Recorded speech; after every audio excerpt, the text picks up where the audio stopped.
Shalom saudara, selamat pagi. Hari ini perenungan firman Tuhan saya ambil dari kitab Roma pasal ke-8 ayat yang ke-14. Kitab Roma pasal ke-8 ayat ke-14 dikatakan, semua orang yang dipimpin Roh Allah adalah anak Allah. Sebab kamu tidak menerima roh perbudakan yang membuat kamu menjadi takut lagi, tetapi kamu menerima roh yang menjadikan kamu anak Allah.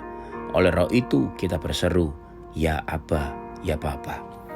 Saudara-saudara, di pertepatan dengan tanggal 17 Agustus, hari tanggal 18 Agustus, kita sudah merdeka.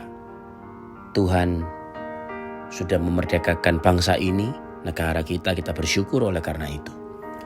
Nah saudara-saudara, Alkitab mengajarkan kepada kita, mengatakan bahwa setiap saudara dan saya sudah dimerdekakan. Setiap saudara dan saya dimerdekakan oleh karena roh Allah itu di dalam kita. Roh Allah yang di dalam diri saudara dan saya akan menuntun kita untuk kita terus hidup di dalam kemerdekaan. Secara fakta bahwa saudara dan saya bisa kembali untuk dijajah, bisa kembali untuk diperbudak. Walaupun secara hukum atau de jure, secara hukum saudara dan saya sudah dimerdekakan, tetapi secara fakta kita bisa kembali diperbudak, kita bisa kembali terjajah. Mengapa demikian? Karena Alkitab mengatakan pada ayat yang ke-11, semua orang yang dipimpin Roh Allah adalah anak-anak Allah, sebab kamu tidak menerima roh perbudakan.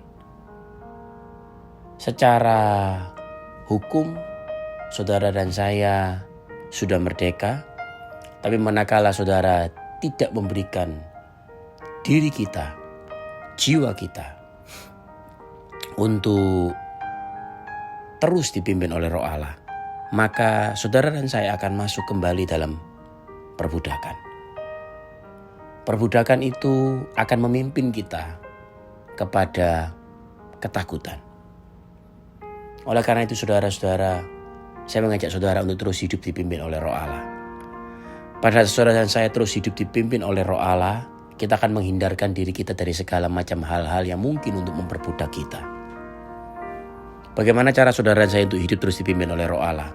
Saudara terus hidup di dalam firman-Nya, ketetapan-ketetapannya, hukum-hukumnya. Mari kita melihat saat ini, apakah ada hal-hal yang masih memperbudak kita? Kita sudah merdeka, tetapi sangat mungkin kita kembali dijajah. Sangat mungkin kembali kita diperbudak. Tuhan menginginkan firman-Nya kembali betul-betul menguasai jiwa kita. Tuhan menginginkan firman-Nya kembali menguasai pikiran kita, perasaan kita, dan kehendak kita. Seringkali kita diperbudak oleh karena kita tidak mahir dalam menguasai pikiran, perasaan, dan kehendak kita, saudara. Kita seringkali masih mengizinkan mata kita menguasai kita, lebih daripada firman Tuhan menguasai kita. Keinginan-keinginan daging, keinginan-keinginan untuk mendapatkan sesuatu, keinginan-keinginan yang membawa kita pada kehancuran. Saudara-saudara, taklukkan mata kita, taklukkan pendengaran kita, taklukkan panca indera kita di bawah otoritas firman Tuhan. Jangan izinkan setiap keinginan-keinginan kita membawa kita pada keterikatan, membelenggu kita, sehingga kita kembali dikuasai oleh rasa takut, rasa khawatir akan hari esok. Firman Tuhan mengajarkan kepada kita, pada saat saudara dan saya dipimpin oleh Roh Allah, saudara akan menjadi pribadi yang efektif dan efisien. Ketetapan-ketetapan firman-Nya menjadi perisai bagi kita. Saudara akan menjadi orang-orang yang produktif dalam menghasilkan sesuatu. Saudara akan menjadi orang yang cekatan. Saudara akan menjadi orang yang efektif. Saudara-saudara, saya percaya pada saat firman Tuhan menguasai kita, ketetapan-ketetapannya itu menguasai hidup saudara dan saya. Roh Allah memimpin kita. Roh itu tidak akan memimpin saudara pada perbudakan. Jadi ketika saudara mau mengambil keputusan, biarlah firman Tuhan sungguh-sungguh menjadi perisai, menjadi pelita bagi kaki kita, dan terang bagi jalan kita. Terus perkatakan firman Tuhan. Setiap hari saudara bangun pagi, perkatakan bahwa saudara adalah orang-orang yang dicintainya. Saudara orang-orang yang diberkati, saudara orang-orang yang berhasil dan beruntung. Perkatakan itu saudara. Karena kemerdekaan itu tidak akan pernah terjadi kalau saudara tidak memproklamirkan kemerdekaan saudara. Katakan bahwa saudara diberkati. Katakan saudara bahwa saudara beruntung, saudara berhasil. Dan bukan cuma itu. Katakan, Tuhan aku percaya Engkau telah memberikan kepadaku 3 hal. Seperti yang saya katakan. Yaitu meminta, mencari, dan mengetok. Setiap tantangan dalam kehidupan kita dimulai dari kesulitan-kesulitan. Karena kita tidak memahami sesuatu. Dalam bisnis saudara, dalam rumah tangga saudara. Oleh karena itu Tuhan memberikan 3 hal ini. Minta, ketok, cari. Memiliki pengetahuan dalam rumah tangga saudara, dalam bisnis saudara, maka saya percaya berkat Tuhan akan tercurah. Karena Alkitab mengajarkan kepada kita, dengan hikmat dasar sebuah rumah diletakkan. Dan dengan pengertian tiang-tiangnya ditegakkan.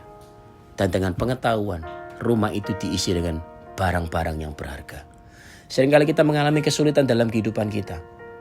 Mengalami hal-hal yang tidak baik dalam kehidupan kita karena kita kurang pengetahuan. Oleh karena itu saudara, Alkitab mengajarkan, kalau engkau kurang pengetahuan, carilah. Kalau engkau kurang pengetahuan, mintalah. Kalau engkau kurang pengetahuan, ketoklah. Pintu akan dibukakan bagimu. Akan ada orang-orang yang akan mengajarkan itu kepada saudara dan saya. Dan akan membawa kita pada kemenangan yang gilang gemilang, kemenangan yang ajaib. Challenge dalam bisnis saudara, challenge dalam rumah tangga saudara, challenge dalam hubungan sosial kita. Karena kita memiliki pengetahuan yang cukup, yang kita butuhkan. Dan saudara, Tuhan sudah menyediakan itu bagi kita. Lakukan dengan cara Tuhan. Cari, ketok, dan minta. Maka Tuhan akan memimpin kita pada kemenangan yang gilang gemilang.